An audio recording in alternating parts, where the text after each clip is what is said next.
Deer students, আমি Arifin Roni from scholars study abroad. আজ কথা বলবো ক্রোয়েশিয়া স্টুডেন্ট ভিসা নিয়ে। বর্তমান সময়ে ক্রোয়েশিয়া স্টুডেন্ট ভিসা নিয়ে কথা বলতে হলে শুরুতে যে বিষয়টি আসে সেটি হচ্ছে বাংলাদেশি স্টুডেন্টদের জন্য সবচেয়ে বড় চ্যালেঞ্জ সেটি হচ্ছে এমবেসি ফেস করা, যদি সেটা হয়ে থাকে ইন্ডিয়াতে কিংবা অন্য কোনো কান্ট্রিতে।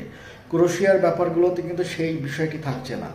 আমি নিজেও বিএফএস এর সাথে কথা বলছি, লজিস্টিক সাপোর্টটাও আমরা সেখান থেকে পাচ্ছি। সো এই ট্রাভেলের বিষয়টা কিন্তু এখানে থাকবে না, সম্পূর্ণ প্রসেসিংটা আমরা বাংলাদেশ থেকে কমপ্লিট করতে পারবো। এবং যাদের আইএলসে মিনিমাম B2 লেভেল থাকবে সেই সকল স্টুডেন্টগুলো চাইলে অ্যাপ্লিকেশন করতে পারেন, যেখানে টিউশন ফিগুলো থাকবে অনেক কম খরচে। মাস্টার্স, ব্যাচেলার, ইভেন পিএইচডি প্রোগ্রামের জন্য আপনার টিউশন ফিগুলো পাবেন 2 থেকে 3,000 ইউরোর মধ্যে, এবং ডেফিনেটলি সেটা ইয়ারলি, এবং সেখানে কোনো অ্যাপ্লিকেশন ফি থাকছে না। বাট অ্যাপ্লিকেশন করার সময় যে বিষয়গুলো থাকবে সেটা খুব কেয়ারফুলি আপনাদেরকে ডিল করতে হবে, যেহেতু এটা পাবলিক ইউনিভার্সিটি। এখানে ইন্টারভিউ ফেস করতে হবে।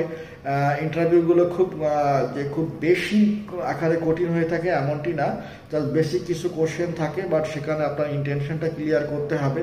পাশাপাশি আরও কিছু বিষয় থাকবে যেগুলো আমরা আপনাদেরকে সাপোর্ট দিয়ে থাকব।